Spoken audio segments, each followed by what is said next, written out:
I lived in Colorado for 9 years, so it's probably my favorite state. But it's a little bit warmer today, maybe, so high of like 75. But humidity's like 25%, gets down into like the high 40s at night. So it's hard to complain about the Breeze weather. in the air. I've heard Greensboro has been pretty nice, Yeah. lately though. So Strawberry season is still happening. Like that's kind of how long I judge, like how long is spring going and summer. And Rudd Farms is still selling like really great strawberries right now. They should have been done like end of May, and we're already 2.5 weeks into June. So I thought they had an outbreak of COVID. they did, but they did the whole 2-week lockdown thing, and then We've they been actually going picking up. partnered with a nonprofit who came in because they couldn't harvest anything when they were doing the shutdown. So they partnered with a nonprofit who came in and harvested everything that happened during that 2 weeks, and then the nonprofit sold it as a fundraiser. I'll have to double check which one it is, but they work with housing, and particularly women who are seeking housing support and shelter around domestic violence situations. And so yeah, it was kind of cool how that all worked out.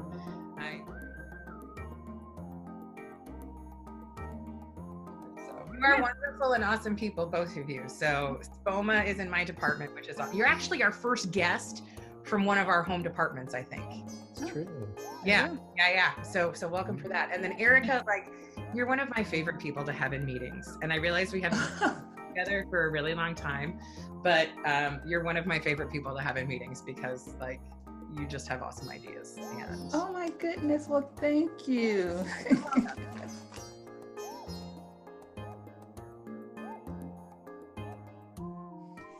We didn't get the memo on the dry run. okay, guys, you're fine. I really made this awesome little drink with whatever I had in my kitchen at the time. I had a little bit of vodka, and then I had mango puree, and then I added a little bit of raspberry lime, like sparkling water, and a little bit of lime, and it was pretty darn good. Oh. you're a mixologist, I guess.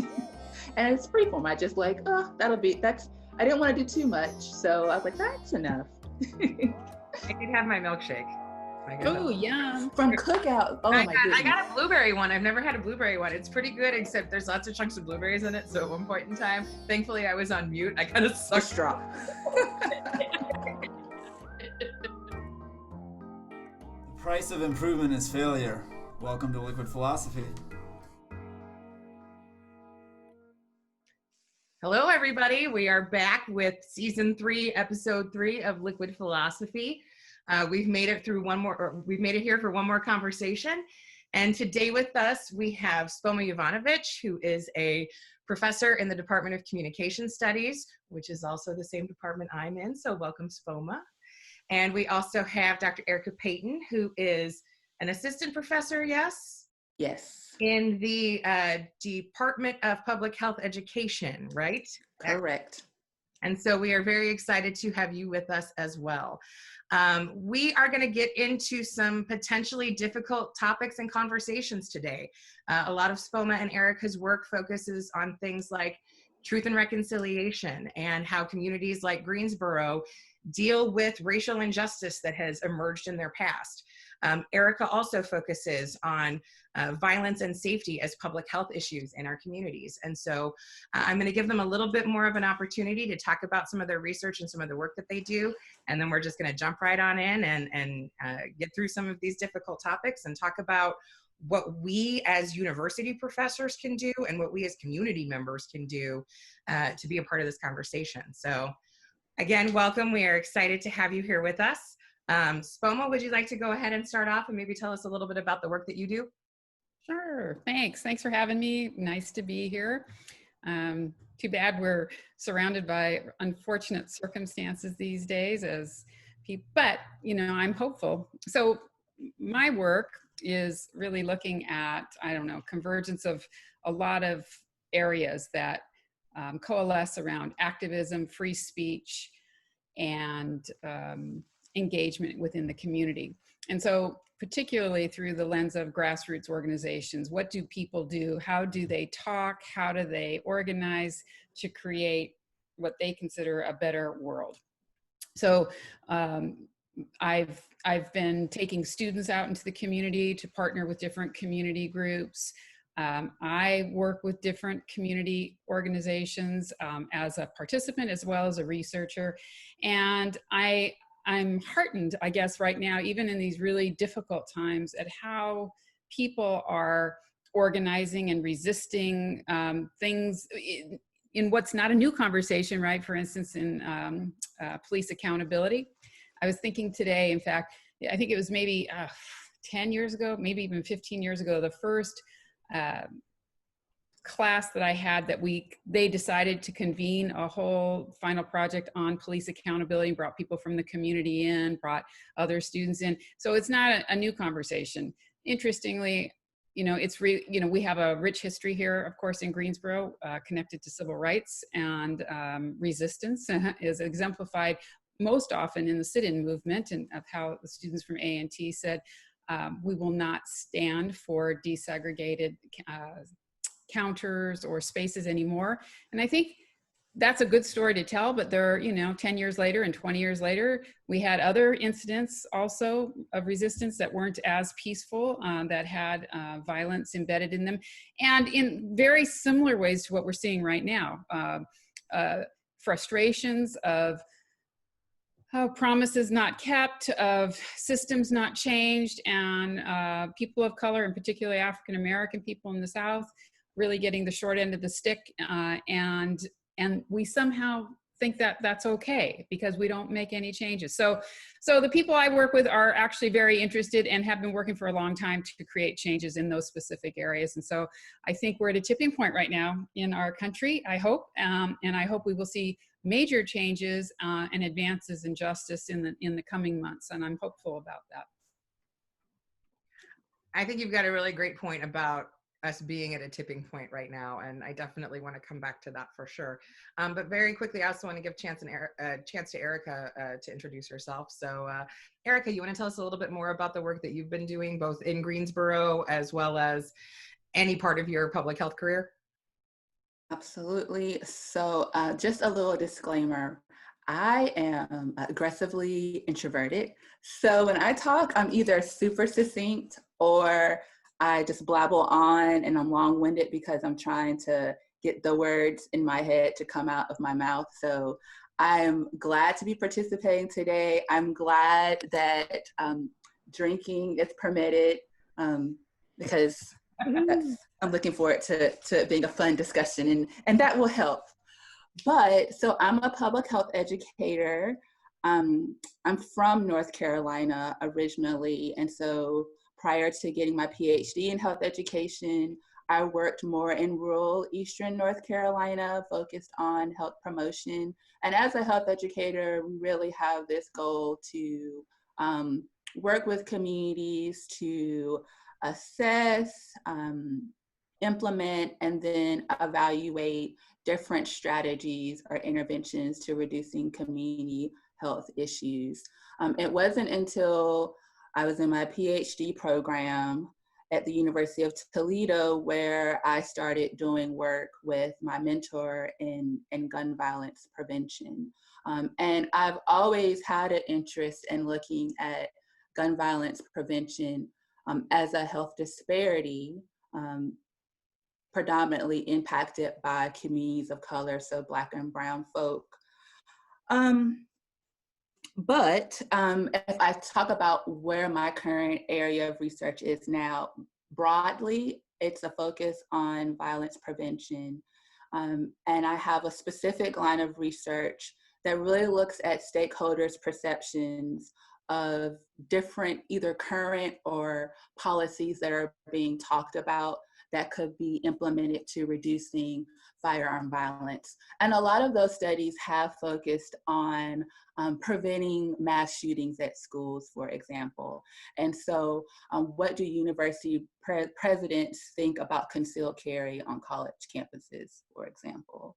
And the reason why I find that this research is valuable is because before we make interventions, one, there hasn't been a lot of funding to do research to evaluate the effectiveness of any type of gun violence or firearm violence prevention strategy. So that means we have a lot of people that are supporting different interventions that may or may not be effective. So as a first step, it makes sense to me to understand what stakeholders currently think they would either support or they're currently implementing, so then we can actually use that to make and be informed in thinking about what are some interventions that we can do. I've also looked at it from a social ecological perspective. So thinking about not only the protective factors and the risk factors, but at the individual level, but also in at the community level and at the public policy level. There I go. I'm still trying to find the words now for the work that I do. So that translates a lot into those stakeholder perception type studies. But more recently, my interest is focused on community level. And so what's happening here in Greensboro? What is the aftermath of violence, and violence that has taken place and been impacted by young Black men, young Black boys here in the city of Greensboro. And so that's a project that I'm working with collaboratively with another colleague here at UNCG. So I want to mention her and lift her up, Jocelyn Smith-Lee, who's in the Human Development and Family Studies. And so hopefully we can talk more about that work in particular, but just the public health approach to violence and what I think we need to highlight when we talk about violence. And the last thing that I will say is, with everything that's been going on, personally, I've really been reflecting on what's the relationship between gun violence and gun violence among African Americans or Black people, and police violence that we're seeing against Black folks as well. I'll go ahead and tell you what I think that is. The connection is systematic racism, but hopefully we can talk a little bit more about how these things connect. Yeah, absolutely. I think there's a lot of great connections in terms of community angles on both of your work that we can explore as well. I want to take a quick minute to say hi to Justin and hi to Jeremy, because we kind of forgot to say a quick shout out and intro. At this point in time, I feel like everybody knows who we are. We do have like 30 listeners though. Like there are 30 distinct people. They're all bots. I'm sure they're all bots. All bots. But I thought we had all of them. For the 27 bots, and then the 3 listeners who we do have, hello and welcome back. I'm pretty sure you know who we are by now. So Jeremy or Justin, do you have anywhere you'd like to go in terms of starting us off? Well, I'm curious, you pointed it out, but exploring the link between Spoma and Erica's research interests in terms of like community organization, right? So I'm curious specifically with Spoma in regards to different types of organization as it relates to the cause or the context. But then certainly, Erica, it sounds like you're working more on like gun violence as it related to like a policy level, but now that you're more involved in the community, there's clearly an organization component there where you have to get the people who are the gatekeepers involved to make these connections. And I think, didn't you have you wrote an op-ed maybe a year ago or something for the News and Record, didn't you, about the Cure Violence campaign? Yeah, absolutely. So I mean, I think there's like, those are the ways that you get people motivated and you get people involved in things. So, exploring those links, as Marianne points out, would be interesting to see kind of where that goes. I guess it's not really a question. I guess that's more of my interpretation of it. But I guess, Spoma, what are the types of organizations that you think that we should be aware of, like, especially in this moment in time, like, are we talking like Saul Alinsky, or like what is the most effective methods to, engaging people and getting people involved? Yeah. Good question. And actually I have one for Erica, so I'm going to get to that in a second because yeah, that's good. Well, right now, everybody's kind of coming out from under the woodwork to be supportive of Black Lives Matter. I just want to say, where have they been for the last 10, 15, 20, 30, 50, 100 years? Like, it is a little disappointing to see that it's taken this for it to happen. I'm grateful. I'm grateful and hopeful, like I said, that more and more people are willing to kind of stand up and speak out. What's interesting though is, well, I'll just say it, white people, oftentimes white people will say, oh, we're going to do this non-violently. But, look, it was an act of violence that created the impetus for people to really get up in arms and say, okay, we're going to have change. It didn't happen with nice talk, nice conversation, dialogue. It just didn't happen. So the groups, I think there are a number of organizations that have been working at this kind of thing for a long time. Black Lives Matter that emerged, now what is it? It's been about 5, 6, 7 years. But also other kinds of groups that, when we say Saul Alinsky, right, kind of pulling out all tactics, I think that they're very creative and where I don't think violence is the point. I think it's not off the table to create kind of attention. And that's not any different than what's happening in Hong Kong, what's happening in France with the yellow vests. It's happening all over the world. People say that absent some kind of action, nothing, and which oftentimes is some form of violence, nothing happens. That's unfortunate. I mean, I really do wish we would talk and listen and work on it. But we have very traditional groups now aligning with efforts to change policing. I mean, everything from League of Women Voters, and I'm not going to say every member of the League of Women Voters, but League of Women Voters, and I think people from very traditional organizations and foundations within our own city and cities elsewhere, Democratic Party, I mean, well, even at the federal, even the Republican parties, providing some direction on police reform. So I think there's new alliances, new grassroots groups that are connecting to each other. And I was just having a conversation with some folks yesterday about, well, like, what is this organization here in Greensboro? We have Greensboro Rising, we have Guilford for All, we have Guilford, and they're not like organizations, they're affiliations, right? And so they have this kind of, but they're making connections and saying, let's just get as many of us together under whatever umbrella so that we can create new energy. And I think we're going to see new names, new entities, but a lot of the same people that have been involved in this. And so I think it's good. I think right now, maybe this is going off your question a little bit, but I think what's really called for at this moment, which has been called for 400 years, not just this moment, is that we take that we take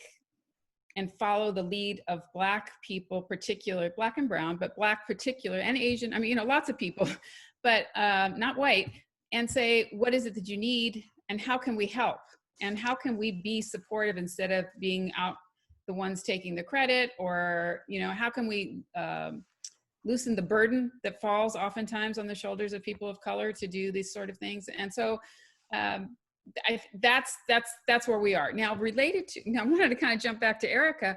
As you look at, I was thinking about your issue, the impact of gun violence when another Black man is killed at the hands of the police. That would be a very interesting study. And what has happened here? We had our incident, now it's been 2 years ago, I think, where we had Marcus Smith, who was hogtied and then killed at the hands of the police, ruled a homicide. And it didn't make national news. It didn't make, I would say even in Greensboro, I don't think it got the attention that I would have, and the outrage that I would have expected. I think it's getting more attention now because of these groups who've come together and said, after George Floyd's killing, well, we have our George Floyd. His name is Marcus Smith, and we're going to say his name, and we need to deal with that here. But I think it would be very interesting to ask people in the community, and I don't know if you've done that, Erica, about what is their perceptions, what are their feelings, what are their issues of safety and concern, and I hope moral outrage. To put pressure on our elected leaders to actually make changes, and our police department, who of course are not elected. But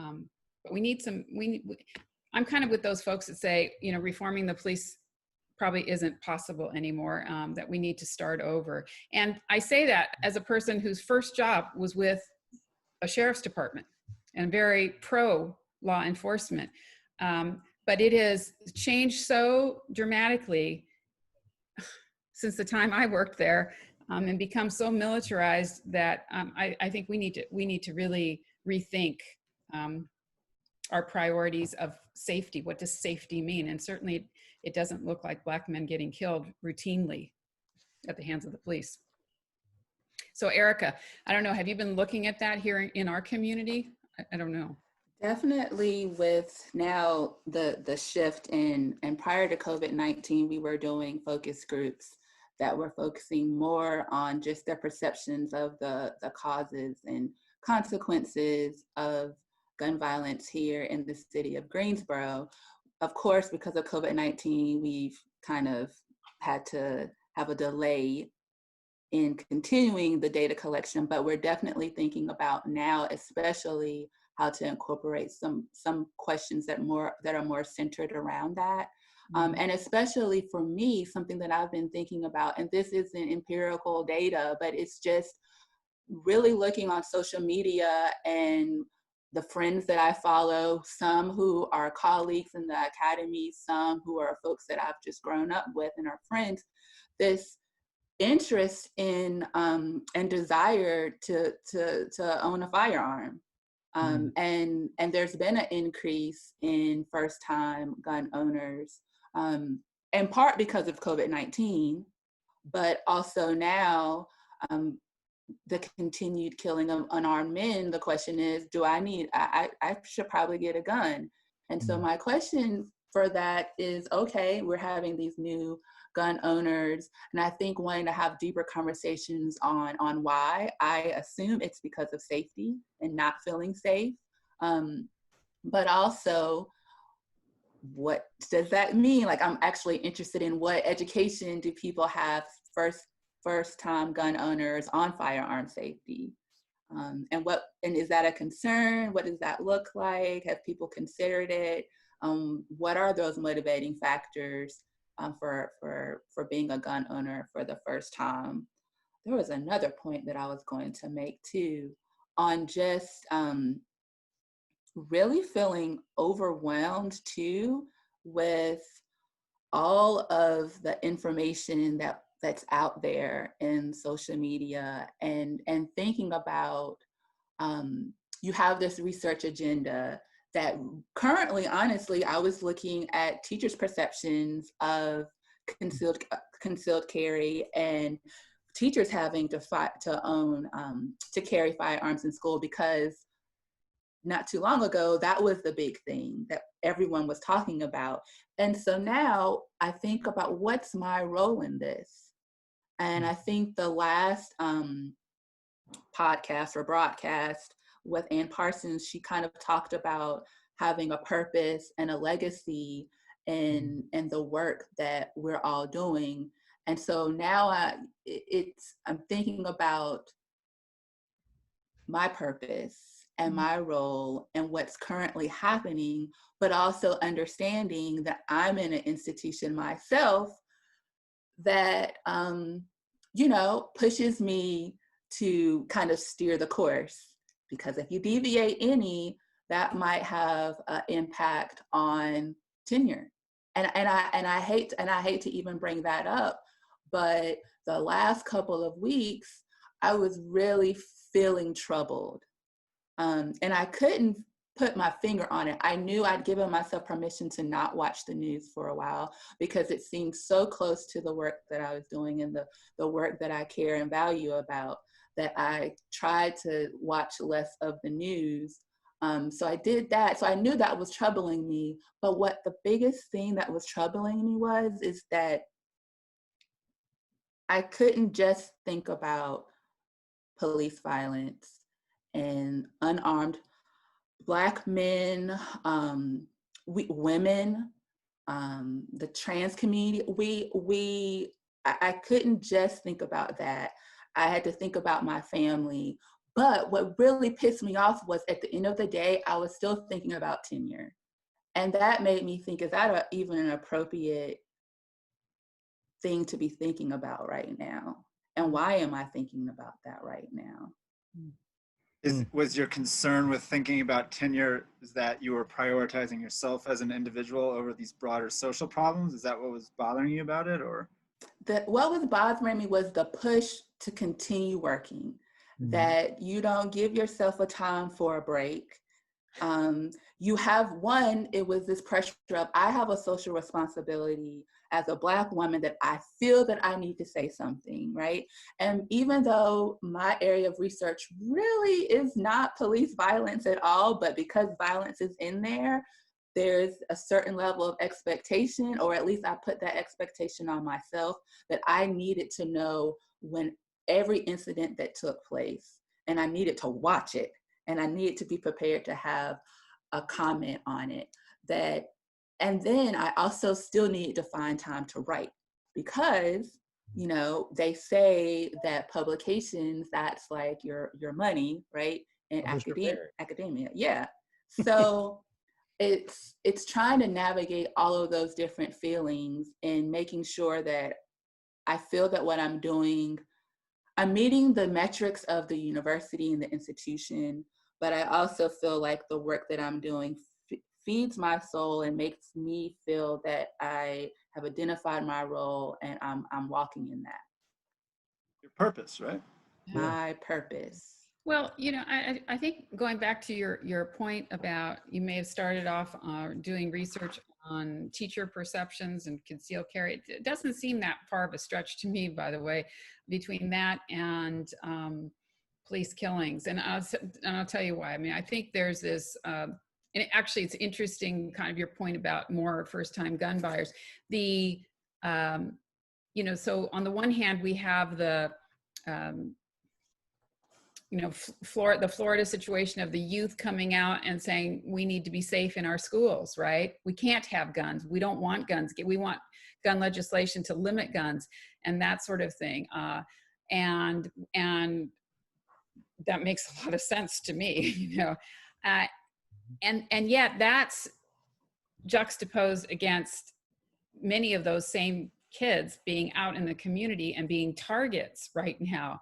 And so I think that your research is really actually very timely, maybe, you know, but well, both for teachers and for our youth, about how do we manage this? How do we manage our feelings that we don't want guns and yet we don't feel safe? And maybe a gun is a way that I start to feel safe. That of course makes me nervous, you know, having more guns out there could be, and maybe that was because my very first job, I was influenced quite a bit about learning how many accidents are at the, you know, in the home by people who own guns. So, but I think, Erica, you also pointing out that as academics, I think we do have a responsibility. You know, we're citizens too, right? But we're I don't know, we have some skills. Maybe we're smart sometimes. We're public intellectuals. And so that does require that we kind of know what's going on and that we can comment on things. I think that, you know, I get, you know, that you balancing that with family and having some fun once in a while. But it's an awesome responsibility and a great joy too. You know, when you start to see how these all kind of fit together rather than are kind of separate parts of you, you know, and it seems like you're in process of that. How does that all work together? But I wouldn't say you're going on a different trajectory. I think you're on the same one, and you can make that argument. So if you want tenure advice, I'm there for you. Yeah, I'll be calling you after, connecting with you after this. Yeah. Call for sure. As someone who's putting his file together this summer, I might be calling you too. I really want to say thank you, Erica, for saying that earlier too, and taking that kind of self-reflective stance, because I do think it's a hard place to be, particularly within a society that is so performative. I mean, social media has created this situation where everybody, so you mentioned, Spoma, the public intellectual, and it's like there's almost an assumption that, well, you have to do that, but oh, hold on, you also still have to do traditional scholarship, publish, you know, and publish or perish, and all the things that kind of our forefathers and foremothers in the institution did, right? And yet we're in a different context. And so I'm just kind of, that's been swimming around in my head as you guys have been talking. It's an interesting context that we're living through, right? And how do we as academics be productive to society, and not only be productive, but show that we're productive, right? Because there's this kind of anti-intellectualism in our culture that pushes against that and says, oh, well, they're just lazy academics, like with good ideas, and they think they're smart. But, you know, in reality, we're the activists, or we're the people doing the work, building policy in the government, or whatever the case may be. And so I'm just kind of curious your guys' thoughts about that. And I was particularly thinking about it in the comments, but both Spoma and Erica, you both made about the role of the police in terms of safety, and this kind of conversation about the abolition of police in the context of a society that has so many guns. I think that's really problematic, right? I mean, the abolition, but then again, on the other side of that, I think the whole idea of reform, we've been talking reform for years, and, you know, conflict resolution education, or whatever the case may be for the police, doesn't seem to have worked. So I'm just kind of, I'm kind of thinking, what's the answer then? And I'm curious too, to go back to Spoma in particular, because you were very optimistic at the beginning. And I wish I shared as much of that optimism, because I feel like I've been in this movie before, right? Yeah.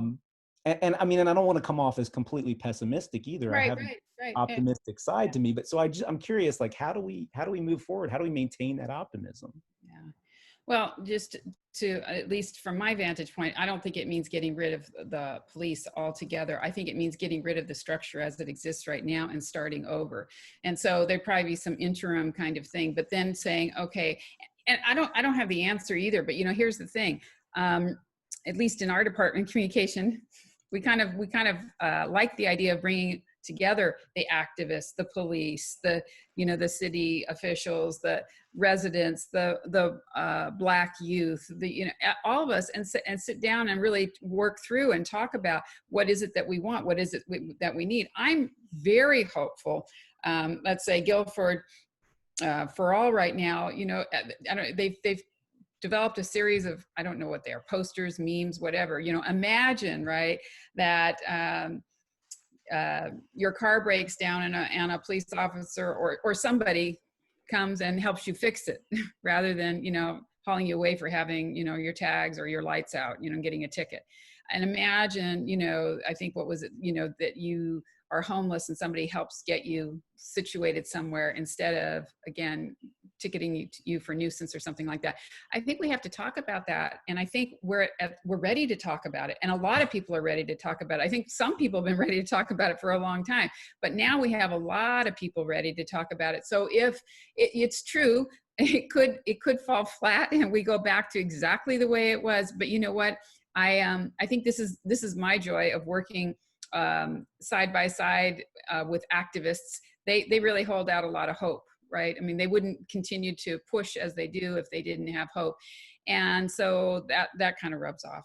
And I think this is the moment. I do. I think, you know, the next 10 years, and, you know, moment not being tomorrow, but over the next 10 years, if you think about it, even our universities, I know you're talking about some of the traditions, but I think there's been some radical changes within our university and the university system in the last 10 years. And I think there's more to come.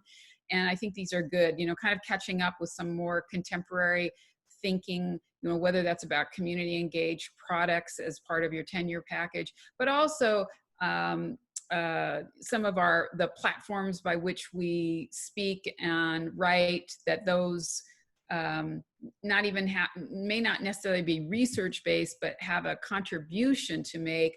I think those are getting a play in our disciplines and in our university. So I think that's, again, I think there's a lot of change coming.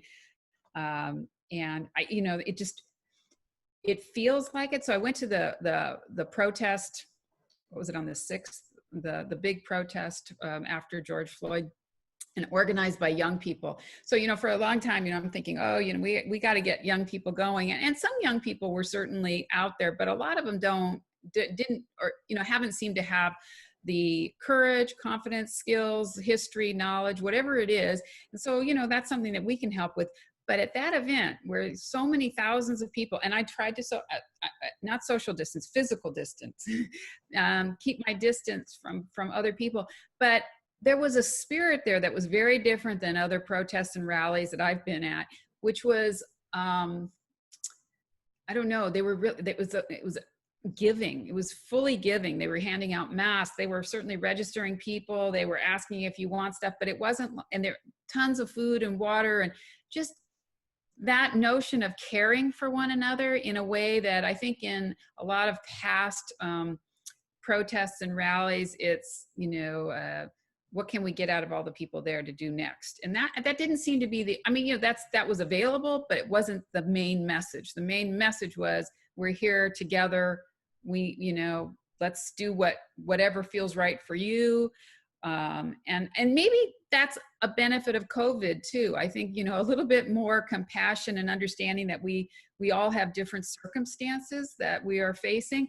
And so the message now seems to be more common everywhere.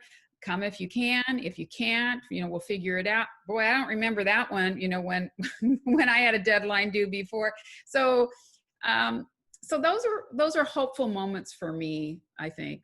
Yeah. And that, you know, but we have to continue asking for, or pushing for, or demanding, you know, depending on what it is, that we stay on that path. I think that seems to be a very good one.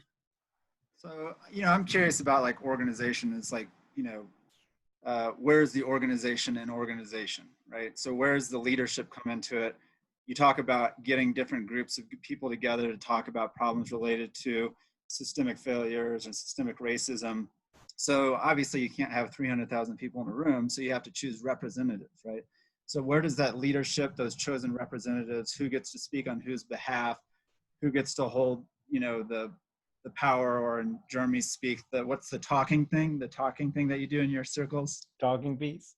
Oh, all right, talking piece. I thought it was a more heady term than that, but like, so, you know, that's kind of what I'm curious about in regards to like organization, right? Because, you know, I often think back to like Occupy Wall Street, right?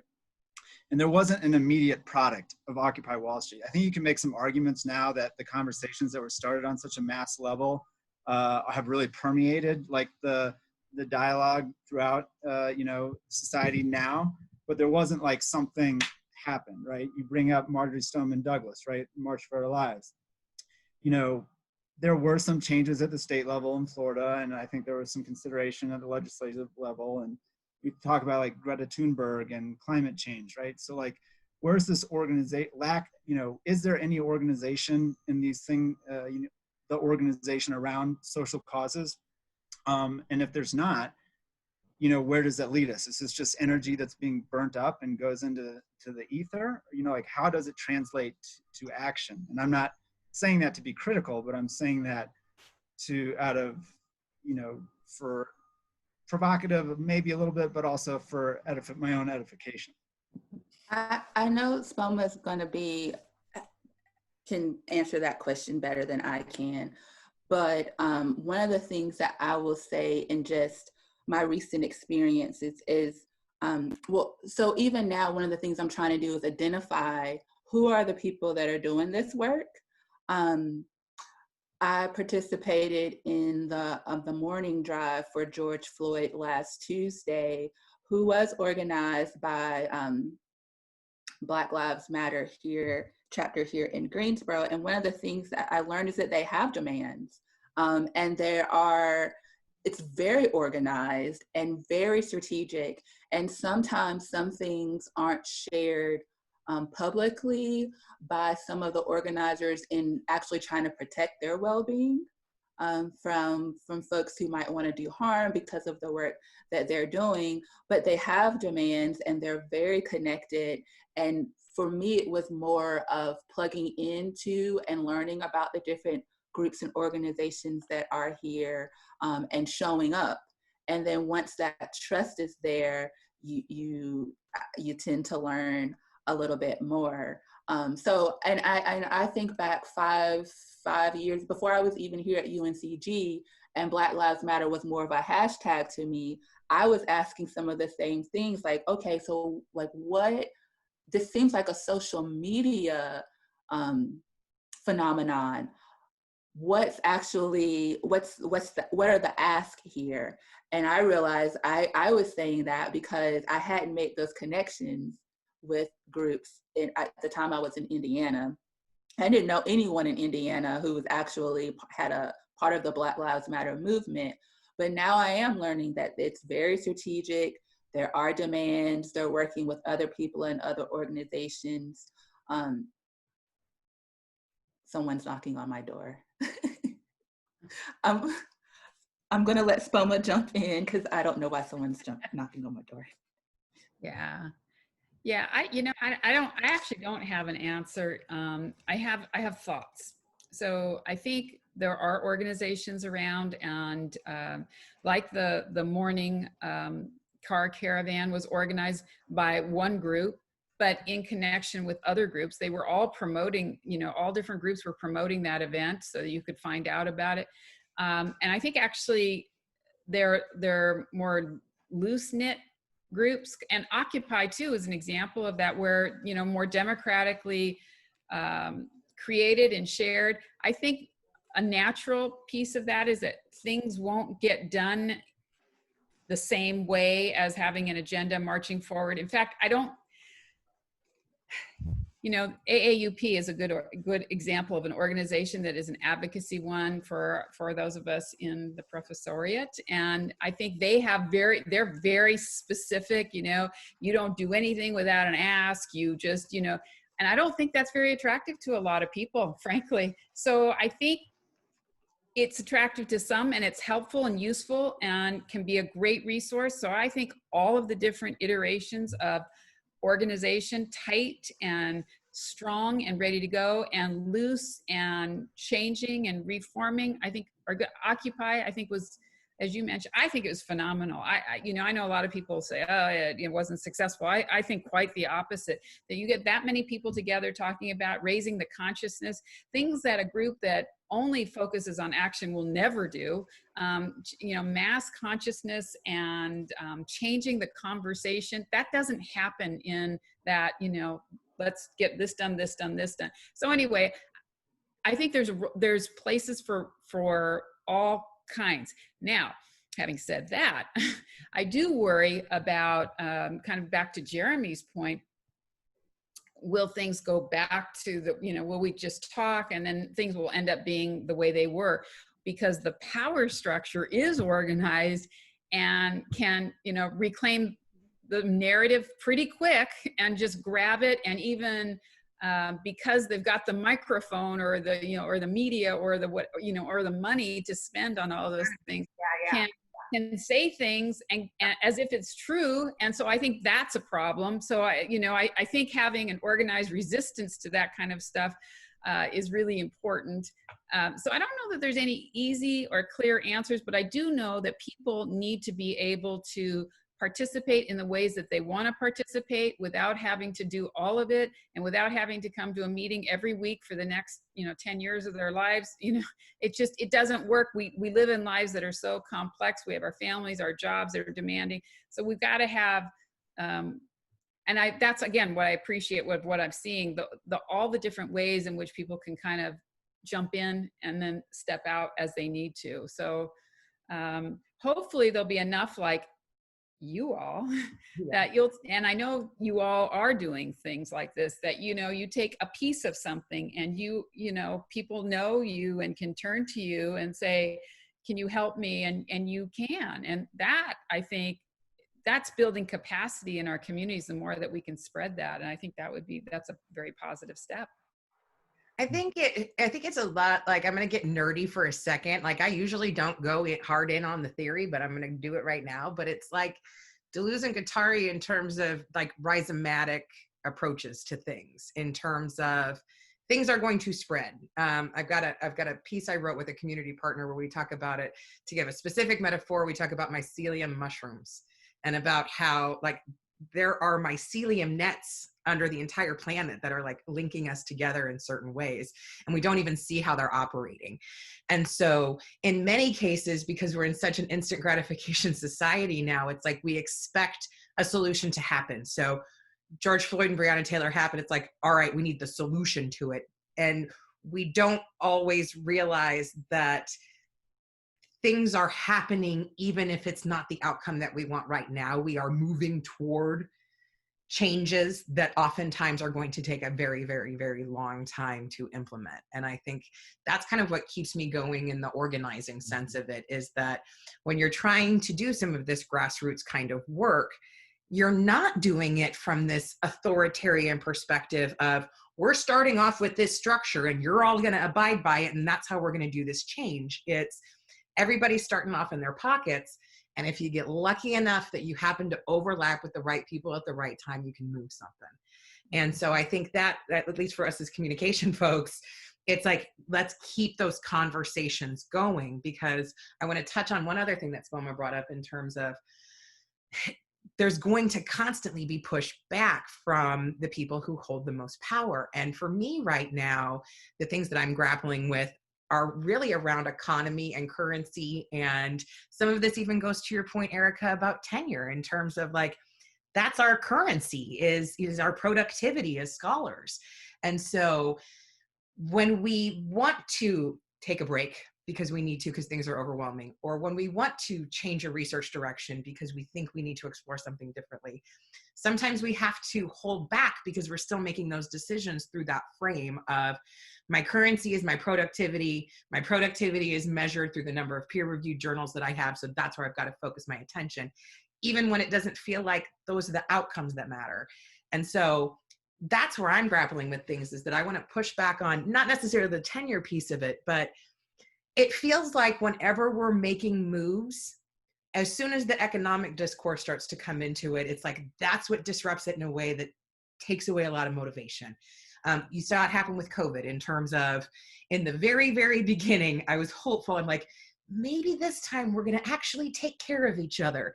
And then as soon as it came to, I need a haircut and I want to go to the bar, people were like ready to throw it all out the window. And as soon as people, right. And as soon as people were like, you know, the economy is going to fall apart and we can't risk the economy based on a few people's health, then that made me, from a public health perspective, just really get a little disheartened, because I was like, wow, we really are so individualistic in the way that we see things, that even in a pandemic, you know, we're not willing to sacrifice certain things for like a greater good or a common good. And so it seems like where Drummy would introduce neoliberalism. I know, right? No, I know. I was ready to jump in, because it's, I mean, no, and let me say two things. Marianne's giving me the setup, so go. I know. I'll jump back to that in a second, but I think the other thing I was thinking about as you were talking is that this kind of instant gratification and the work of kind of social movement and activism takes time, and we don't always see the products. It's very similar to teaching, right? We don't see, there's no instant gratification. It's very rare, at least in my experience, that a student comes back and it's like, oh my God, that I had one of those experiences last semester, but it's like once in a million, right? Where it's like a student comes back and says, what I learned or what we talked about really helped me see this in a different way, or do or achieve this in a different way. So there's not that. Teaching is not one of those professions that you're going to get that instant gratification. And so that was kind of running in my mind. And then the other thing was the neoliberalism piece. And actually it was that student so this was my PCS 420, which is our capstone course. I had a student come back and say, thank you for having us read very kind of critical views and kind of almost anti-nonviolent views. I had them read some Ward Churchill, if you've ever read Ward Churchill, and I had them read Sean McFessel, who wrote a book about, it's called Nonviolence Ain't What It Used to Be. And he's basically arguing that in the kind of neoliberal era, there's what he calls a deficit of disruption, right? And that violence and destruction of property in particular are necessary for that.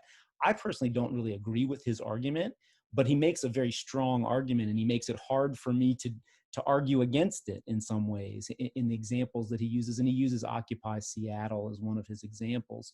And so that's kind of been swimming in my mind too, is like, are we in a particular time period when we have, as Spoma said earlier, we kind of have to be flexible, and there has to be lots of different types of organizing that are happening. I mean, I say that, and I really think that some of the really destructive stuff that has happened in the protest is problematic long term. And when we're thinking long term to try to create change, I'm not sure.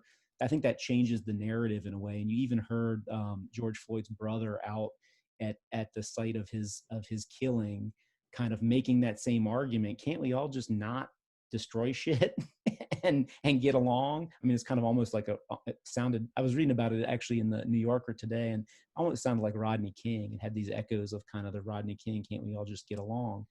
And so there's that tension there. I think we live in a particular time period where we have, like Spoma also said, very complicated lives, and people need to be able to move in and out of the movement, in and out of kind of change movements in ways that are flexible. But I'm not sure that, in my experience, I'm not sure that activists and movement leaders always understand that, right? That there's a kind of an identity formation that happens, which kind of runs up against that at times. And so I'm just curious what people think in regards to that. I 100% agree there should be that flexibility. I haven't participated in many protests. I did do the car protest because, great, I can take the whole family, I can continue to social distance, and I can participate in this. Okay, this is one that I can get on board with. But in the era of COVID, and I think you raised an interesting point too, Spoma, that in the era of COVID, maybe it is because of COVID that there's that sense of communitarianism that we don't have in this country. Quite honestly, we have a very individualistic country, and neoliberalism plays right into that. And then all of a sudden we have this context where people are starting to kind of go, oh yeah, maybe that person has somebody at home who's susceptible, even though they're young, right? Maybe they understand that. And then there's some people who don't understand that, and so it's given us a kind of an empathy, or an ability to empathize with others in ways that, and so I'm optimistic about that too. I'm also pessimistic. I think that post-COVID and post, when George Floyd's name becomes the names that we've forgotten already, which will happen, right? When he starts to be forgotten, that it's just, that there's not going to be a lot of concrete change that happens. And so there's that kind of balance between optimism and pessimism in me, I guess. That's what I've been kind of contemplating in my head as well, is that we have to be here for the long haul. I remember 2 years ago, I had a conversation with our previous chair, and just really feeling like, I don't know, because this was when, so this was like I started in 2016, so maybe this was around 2017, when there was a lot of momentum on trying to find a solution to addressing gun violence here in Greensboro, because that year was a really high year of homicides here in the city. And I was living closer to High Point at the time, and all these news articles were coming up. And I told my chair, honestly, like, I don't know if, I just couldn't write. I was having writer's block. I was feeling so many different emotions, and was trying to, again, centering around what am I doing, and how am I contributing, and how am I getting all the things that I need to get done. And so I say that to say, I too worry about how quickly things will shift, and we will move from the momentum that we have right now, when something else takes precedence, or if we don't spend enough time in doing the work that we need to do to make sure we're in it for the long haul. And what I mean by that is that we all have a role to play, but we have to take time to self-reflect, to think about what that role will be. So we don't all, for example, we don't all have to be out in the front line protesting. We're all academics though. And so I think in all of our research, something we can tie it back to inequity. We can tie it back to racism, and maybe that's going to be the role that we play. But we do have to take the time first to really do some deep inner thinking and personal reflections before we can even identify what our role will be in all of this. And that takes time. And I see, on one hand, the positives it's positive to have this sense of urgency that we need to do something.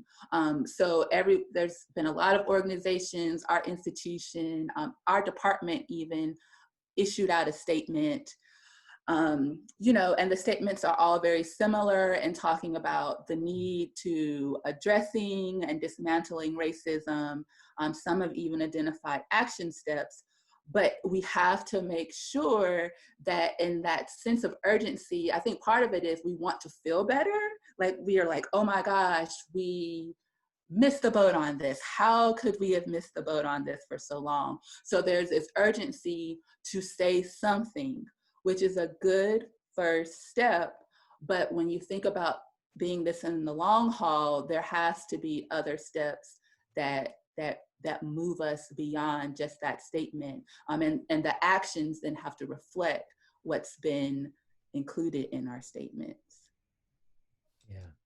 Yeah. I mean, I'm thinking about our own department, and we've had this whole email chain going back and forth about what's our statement, looking at social work and public health education and others that have put out statements.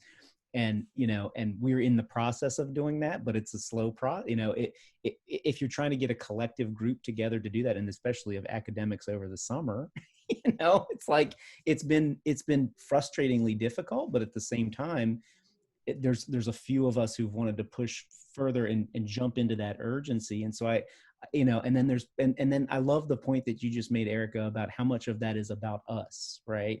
And that need for self-reflection. And in the field like peace and conflict studies, we're always preaching that. We're always saying, you've got to figure out where you're at first before you jump headstrong into any type of an intervention for any, in any context, right? And so, I very much appreciate that. And it's something that I've also been thinking about. And it goes back kind of also to what you were saying. I think our culture is really pushing us in ways, the place in which we live, the milieu in which we are in is really pushing us in ways to, like, we got to do something, we got to act, we got to show that we're, and I think that there's a bit of neurosis came to mind when you were talking, because there's a bit of neurosis in our society that makes us feel as if somehow we're inadequate if we're not the first one to put out the statement, if we're not the first, and I think that's detrimental in a lot. And I've actually said that in our department kind of email conversations back and forth. And on top of that, I'm part of a Peace and Justice Studies Association, a binational association of peace and justice studies scholars. And we put out a very detailed, I think there's like 30 some recommendations on the list, and the letter that we were throwing around had almost none. And I was like, well, let's look at this. And I think and so then it just opened up a whole firestorm, because it's like, oh, well, then we have to come to agreement on which ones we want to put in. And I'm like, I'm not suggesting we full-heartedly adopt the Peace and Justice Studies Association statement, but at the same time, I think we should look at it, right? I think we should pay attention to some real concrete long-term agenda points, as opposed to just, this is horrible and we want to make a statement about it because we feel horrible about it. Well, you talk about seeing PHE and social work's responses in HHS. Why doesn't PCS respond to them? Like, how can PCS complement what PHE and social work has put out, so that we're not all reinventing the wheel, but we're seeing what we can add? Collaborate. My department hasn't done anything yet, so maybe I should, get us on board as well. But like, looking at how we work together, right? We talk about, like, everybody's in a rush to put something out there. Everybody wants to be the first to say something or call someone out or do whatever. But we're going past that organization component, right? Like, why are we operating as individual departments in a school or in the entire university, when there should be some sort of attempt at this coordinating opportunity, which I think Marianne was alluding to with the rhizome? Like, we're all connected. Why don't we see how each of these departments can add, and to Erica's point about how each of us can bring it back to inequities or racism or structural issues, and see, like, how we can actually make this community, right? This whole discussion has been about community, yet as a community development guy, I'm want to ask, all right, well, what is a community, and why do you even think we have one in Greensboro? Like, what is the evidence that suggests that? So, you know, like, to build a community requires, you know, compromise, and requires communication, and requires coordination. So have we seen that at UNCG? Have we seen, like, I mean, we've seen some efforts by departments and programs to do things and put out messages and organize, but have we seen like a unified voice of like, let's bring in these representatives or these leaders from departments to come together so that we can have a coordinated response and be at the forefront of this? I don't think I've seen that. And I don't think that, you know, of course the chancellor puts out messages and those are great, but like, why aren't we drawing on the talents and the, of you know, all these great scholars and leaders and teachers across the university to have a coordinated thing? Like, here's, you know, what we put together, and that's not really a well thought out statement, but like, where is that coordination? Where is that organization? Which I guess kind of gets to what I was asking Spoma about earlier in the conversation. I mean, I love those comments, Jeremy, because, you know, I think issuing out a statement, the greatest thing about that is, to me, is having the opportunity for there to be more conversations. And so, is there a need for the other departments to issue a statement, or is it more around what Jeremy is saying, is that, hey, we loved your statement, we want to do something. How can we organize at the university level? Because the other question that I kind of had was, like, what is the role of the university, especially in the context of Greensboro? So we know all of the work that's being done by organizers in our city, but how does that relate to statements that have been issued at our university? And but how are we coming together to make sure that the greater community here in Greensboro feels supported and feels that we're invested in doing the work and not just making statements, which, again, I think statements, there's a place for it, but just having a statement is not enough. And people will call you out on that and people have been calling out organizations for putting out statements, and people saying, well, where have y'all been all this time? And don't do this just to market yourselves as being down for the cause if you're not actually going to show up. So we do have to think about individually, but then even collectively at the university level, especially if we're putting out statements, how are we going to organize so that we can truly show that we're not only just talking, but we're going to have some action steps behind it? And I feel like that's the part we're continually, albeit slowly, getting better at. I've said this before, I think even on Liquid Philosophy episodes, where I feel like at UNCG, because we've got some of the space to do some of the community engaged work, that we're pushing on a constraint that I felt in grad school in terms of I came out of a program that had a really robust critical qualitative piece and a really robust social science quantitative piece of it. And on the critical side of things, I was like, we're really good at showing what's wrong, but we don't do such a great job of figuring out what to do next. And I think that scholars, because community engagement and other sorts of progressive critical work is getting pushed, we're getting better at being able to open up some of those spaces. So I think about people like Amber Johnson's work. And so they're a scholar out of, they're at University of St. Louis, and uses Robin D.G. Kelly's work on radical imagination to figure out how can we rethink the ways that they worked in Ferguson right after Michael Brown, and has something called the Justice Fleet. And so Justice Fleet comes in and does some work on radical forgiveness and radical imagination. And so the radical forgiveness part of it is very similar to some of the things that we see like in Truth and Reconciliation. And then with the radical imagination piece, They literally bring in boxes of clay and paints and construction paper and ask people to imagine, what are we all struggling for? Like, what is the community that you want to see? And so creates opportunities for people to work together to literally imagine, okay, well, we know we don't have what we want right now, but what is it that we can collectively build together? And I think that's where so many of us want to be right now, is like, how do we get to that place where we can actually sit people down and come up with something that feels like we're moving in a direction that is, I'm going to say productive, even though that kind of feels icky in this context, but it's like, we're actually creating something collectively that we can all get behind. And so I think that's one of the things that, as an academic, I'm hopeful for, because we're starting to see more and more of this kind of work, you know, at places like St. Louis, at places like Greensboro, where that kind of work is appreciated and recognized and rewarded, because it's, if it all comes back down to journal articles, we're not going to get anywhere. Mm-hmm. Right.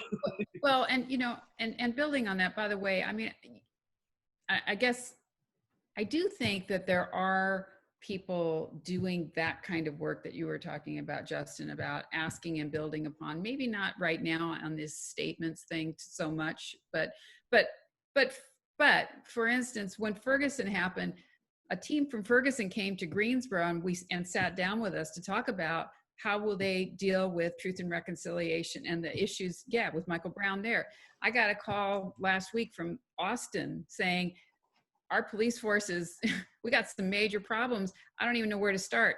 What did you do in Greensboro? How are you dealing with, as if we got it figured out, right? I mean, we don't, but I realize, but people are, you know, reaching out and asking one another and learning from each other. And of course, here in Greensboro, we learn from South Africa and from South America. And from all places to do, you know, what we're going to do. So actually, I think, even in our statements, if we would turn to activists, they've done a better job, and organizers. I think we could learn a lot from them to build our own stronger sense of community.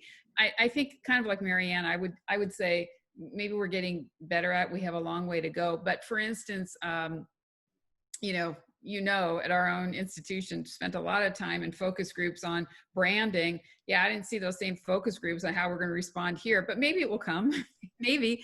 I don't know. But I do know that the university did a really really good job of pulling together all the different places to deal with COVID and transitioning to online, and what does that mean, and really have laid out some long-term strategies in the way, kind of respond in the moment, which is where I think we are with the racial violence piece. And hopefully that will result in some more longer term strategies too. So I think, we might be, it's all happened. What was it, May 26th? I mean, this is like really recent, what we're talking about. So maybe cutting us a little bit of slack, not to wait, 2 years, but maybe 2 months is not, maybe we'll see more coming about. But I think we do need to, hopefully all of us can be part of, brokering some of these meetings and things. Of course, when the chancellor statement came out, I immediately wrote him. It's like, I think within 20 seconds I wrote to him and I said, okay, let's talk. What about this? And I haven't heard back. I don't know why. I mean, you think he might be busy with some other things right now, but had some suggestions, But I think that's part of it, he had a compelling story. He had it, and that was great. And I think one of the messages that I sent to him and that I would like to see happen, our universities in our city and many, same thing across the country, but we have a lot of power that I don't think we've used effectively. I mean, why aren't we leaning on all our city and county officials to make changes and really pushing on that? I think that would be an effective and ethical use of power to, and not to get more land for UNCG, but rather to have more just systems of which we are a part. We should be helping creating those. We've got tremendous brain power and people power for our students that could lend hands in that. And so of course I said, Chancellor, why don't you do that? That as one of many things that we can do. Let's push our university to be a bigger player in our own city, not just to assist different places, but to really, I guess, kind of going back to Erica's point, what's the impact that we could make? And, you know, as a minority serving institution in a city that's, you know, more minorities than majority, surely we have some role to play. So. As the unofficial timekeeper, we are upon our last call, just so you know. Oh, all right. This goes by faster than I thought it would. Right? It does go by quick. To try I to was do thinking, 30 minutes and I was just thinking 30 about minutes. a couple of your comments, Spoma and others, just going through, thinking of so some of my work has been with Dalit activism in India and former untouchables, right? And the Dalit issue, which is an ongoing issue that people think is not there anymore, and mostly in this country, but is. And I had the opportunity to go on a Zoom call recently and give a presentation and they call it Ambedkar Caravan, which is Ambedkar is a social reformer from India, and it's a group of activists that come together. And one of many threads of the conversation, and it's a thread that's often in that movement, is this kind of idea that, and I think there's a growing space for this, but that there's kind of no public intellectuals within the movement, right? That they've been sucked up by universities or they've moved to the US or whatever the case may be in the Indian context. And so I just wonder in terms of that, you know, that role of intellectuals within the movement. And I think actually one more optimistic view maybe around this idea that we're in this neoliberal age in which, you know, it's all about performance, is that actually some of those spaces within movements are opening up, right? And so now there is more room for kind of that critical lens to be able to step into, not just from the university, but even, you know, a critical lens of educated folks to step into activism and push it forward. And so I think we're in a unique moment in that way, and that might you know in some ways be a more optimistic view than the more pessimistic view I was giving before. I don't know what others think of. See what happens when you're an academic, you know, that's where the pessimism stands, and then you become activist and you become more hopeful. But I have a question. Who are those people behind you? That's not Trump on top in that frame, right? You're talking to me? Yeah, Jeremy. It does kind of look like a little bit, you know. I just want to make sure. Wow. No, it is definitely not Trump. And my dad is rolling over in his grave. That's my dad, actually. And then the one below it looks like a tennis player, but see, I'm just projecting. You're talking about the one right over here? Like, yeah, that's my dad. And then the other one, I used to work for the United Methodist Committee on Relief, and I had a colleague who actually I think is still out in Colorado, Justin, who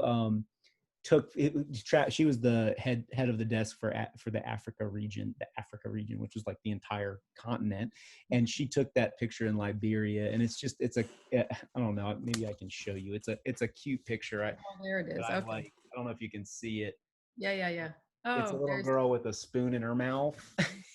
Just the attitude that came out in that picture, I just loved. And so I said, hey, can I get a copy of that? Do you mind? I like that. She had a bunch of her pictures up on our office, actually, like kind of a display. And I was like, I really like this one. So she's like, here, you can just, when we took down the display, I think she just gave it to me. So no, it's not Trump, neither one. Right. So now let me see. And then just, that little square, that's my mom. So yeah, there you go. And Jeremy, now that we could see the picture a little bit closer, your father was very handsome. Yeah. Not at all complex. I mean, it's funny, ironically, people used to confuse him with two different people. One was Burt Reynolds. He used to have a mustache. Wow. Burt Reynolds era when my mom always laughed at that because like people think he's Burt Reynolds because he did look a little bit like Burt Reynolds. And then the other person was a guy named Jim Moran, who was our congressman. He was actually the former mayor of Alexandria. I'm from Arlington, Virginia originally. And he does look a lot like my dad. I mean, I've met Jim Moran, and he looks, and so my dad would go places, and Jim Moran's no longer in Congress, but my dad would go places. He was very much a community activist, worked on housing issues in the DC, Arlington area. And he would go to meetings and they would, we have to announce that the congressman's here. He'd be like, no, I'm not a congressman. People always mistook him as Jim because he looked so. I mean, the similarities were uncanny in terms of how they looked, and it was just kind of funny because he often got mistook as a congressman, which I guess is not a bad thing to be. It's actually a movie. There was a movie called Dave in like the late 80s or early 90s. That movie a lot. I mean, I think, didn't Eddie Murphy have a movie where, oh, that was The Name. The Name You Can Trust. What was that movie? Where he was running for like senator. He had the same name as the person who was previously held it, died. That one I can't help you with. But I do have a question to Trading Places maybe? Well, that could have been Trading Places. No, Trading Places is when he was poor. Yeah. No, that's what. Yeah. Or with a stockbroker, right? Yeah, that's right. Yeah. Well, all I know is that my brother would go places. He didn't look. He also, sometimes people said looked like Burt Reynolds, but he'd go to a restaurant and, you have to leave your name because you're on a list, because we went to in California and Los Angeles, so there was always a wait, and so they say, okay, your name. See, he'd say Sinatra. I was like, what? Like, what? So I've signed autographs as Shaun White twice in my life. I don't look anything like him. Like, his red hair is a different color. It's straight, but I'm like, all right, if you think that's who I am. That's right. You go. All right. It's Carrot Top. You haven't done it for Carrot Top? I used to get that a lot when he was on the 1-800-COLLECT commercials or whatever that was, all the time. I hated it. All right, y'all, I got a question to wrap us up. Realizing that we're not going to solve systemic racism in the next 5 minutes, but we might. We're not. Are there any community-based resources that you would like to mention before we wrap up? For example, one of the most useful things that I have been a part of is the Racial Equity Institute's groundwater sessions that they do. Yep. And I think it's a really awesome starting point for people who need to get a policy understanding of where racial divisions in our country came from. Mm-hmm. And with that, I think one of the things I like about it is up front, they say, we're going to focus on policy. We're not necessarily focusing on prejudice and discrimination and bigotry and individual racism and things like that. We're really focusing on the structural elements of it so that you can understand where some of this comes from and how it's become ingrained in our culture. They do give you like a hard curveball, like at the 3/4 mark, where they ask all the white people, what do you like about being white? And that made me super uncomfortable because I kind of felt like I was getting set up. But I tell you, that question has stuck with me for a really, really long time since then, because part of my answer is that I don't have to think about being white. And that there's so many things that I don't have to think about that other people do based on the color of their skin. And so that would be one of my recommendations for a community resource is anytime you see Racial Equity Institute, and this is not just Greensboro because they go all over the country. And if you see one of those trainings, I would highly recommend it. That comment just made, I was like, when your question, I was trying to think, what would I say? And that comment just made me think of when I was at Guilford College, they brought a guy who I don't know if you've ever seen The Color of Fear, Lee Moon Hua. So they brought Lee Moon Hua, who is a master facilitator, Chinese American guy from San Francisco area, I think. And he runs I think he still runs a consultancy group called Stir Fry Consultancy. And they do, he does a similar kind of thing where he'll kind of talk about people's backgrounds and like how everybody loses out with racism. And so he had a group of people who had German ethnicity. I was in the group. My last name is Rinker, right? So I'm part German. He had a group of, and there's a number of us and then we were all faculty at Guilford up in a line. And, it got really emotional, just kind of thinking through, what do you know? Because I can't remember exactly how he phrased the question, but it was something like, what do you remember about your original culture, about being a German? And most people, myself included, couldn't really come up with much, right? And and it was, and a few people actually. There was one person who had a vest on it was a kind of a German heritage vest, and he described all the parts of it, and it had a kind of very clear sense that his grandmother had taught him, but then he kind of looked around and really just broke down, because it was like, man, you know, it was sad just to notice that most people can't do even half of what he had done, you know, and it was a very powerful and moving kind of thing. So anyway, that's Stir Fry Communications or Stir Fry Consultancy, Lee Moon Hua. I just will jump in because I totally agree with Marianne. I think Racial Equity Institute was eye-opening for me. And the groundwater approach was, again, it was hard to hear all of those different statistics because it left you thinking like, okay, this is overwhelming. What else can we do? But the Racial Equity Institute then has these different groups that you can, work with.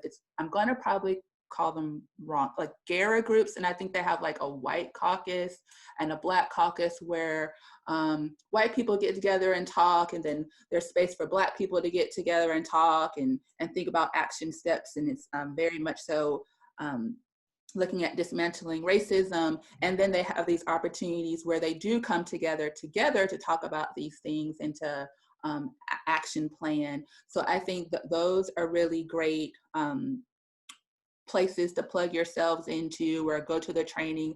And then we have the Greensboro Health Disparities Collaborative, which is also associated with that as well. To me, I love their community engaged and community-based participatory research approach to addressing racism, and a lot of their work has been steeped in addressing racism in healthcare settings. I will say the American Public Health Association, again, had a statement about racism being a public health issue, police violence being a public health issue, gun violence being a public health issue.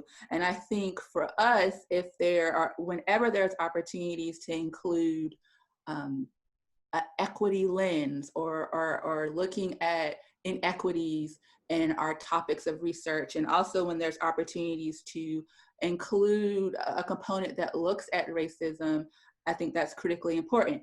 I also think that in response to there being more support to saying that racism has an impact on health and it greatly contributes to health disparities in this country, if we can acknowledge that as the truth, then I also beg for, I advocate for, I demand that we have funding mechanisms that also support research that not only tackles health equity, but also tackles racism in our society.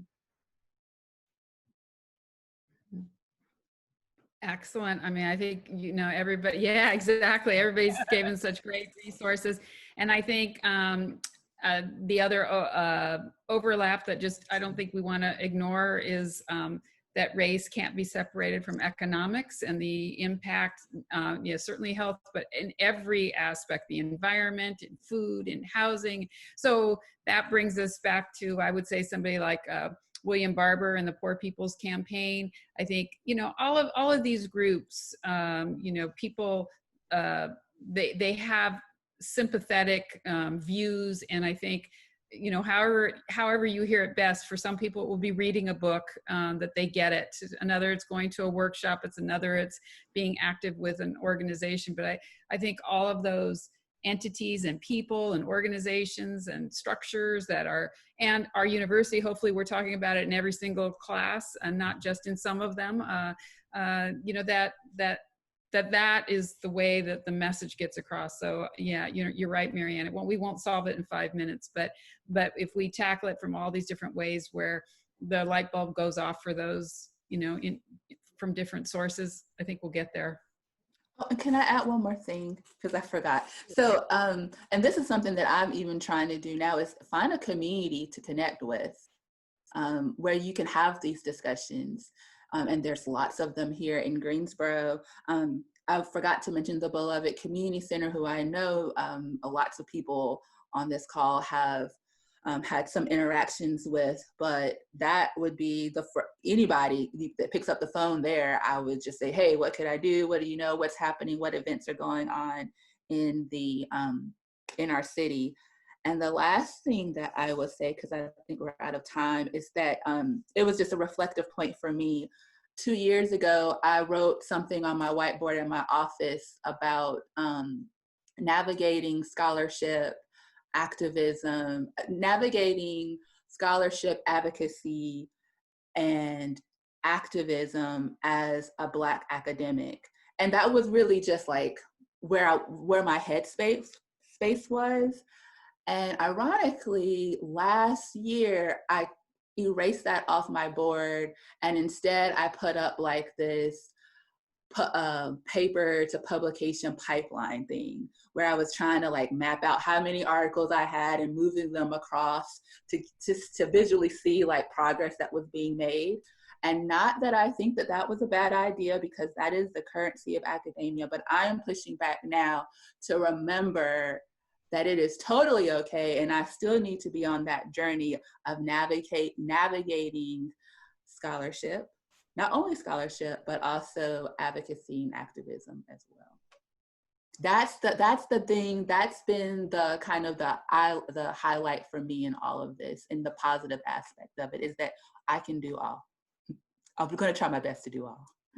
Yeah, and I would just point to we're losing or we pretty much lost a significant advocate and activist in Greensboro, Marcus Hyde, but point to the Homeless Union of Greensboro's website and a report that a ton of people were involved in that don't get credit and name about racial profiling, class issues, abusive policing in Greensboro. That's posted there that I think is a good resource for folks. So obviously, to Spoma's point, we can't overlook class when we talk about race, because that's also used as a dividing factor between people and works to make issues between people of different colors against one another. And that's the thing that we need to also work on as well.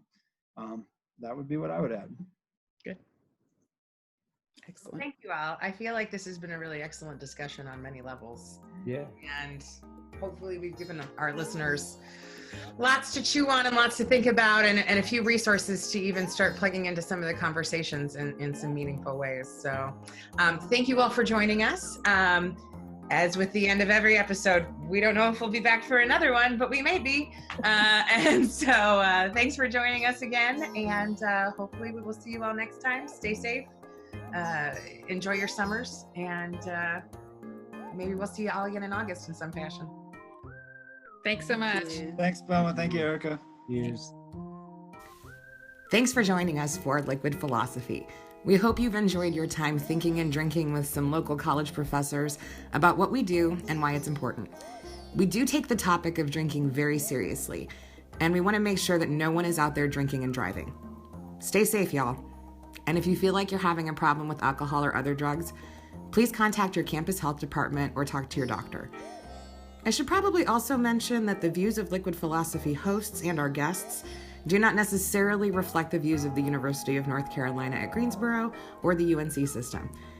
That should do it for the disclaimers. Until next time.